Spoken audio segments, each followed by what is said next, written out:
Ayan guys, kita nyo to. Ito yung ginagamit ko pang voice over sa mga video na faceless sa aking TikTok affiliate. Ganito ko pala gagamitin to.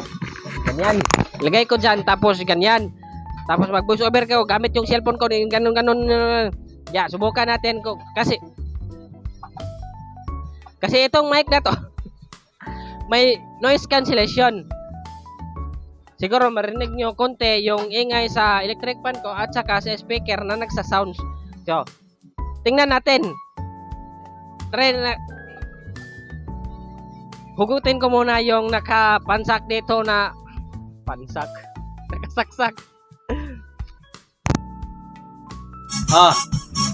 See the difference, guys. Anong narinig nyo sa boses?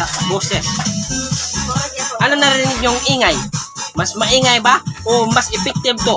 Ito ang murang-mura na headset ko na may microphone na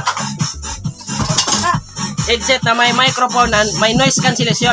Kaya perfecto sa mga bagong affiliate parang na saksak sa natin.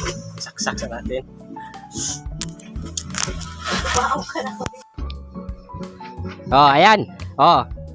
Rinig nyo naman ako ulit, di ba? Ganyan. Ganito. Malaki talaga ang tulong nito kasi may noise cancellation na, kaya maganda. Tsaka mura pa. Alam nyo naman, mahilig ako sa mura kasi wala pa akong income ngayon. Kaya sa mga mura dyan, mga bilihin sa TikTok, bibili talaga ako yan. Maghanap talaga ako ng mga mura dyan. Let's go. Bili na kayo nandyan sa Yellow Basket.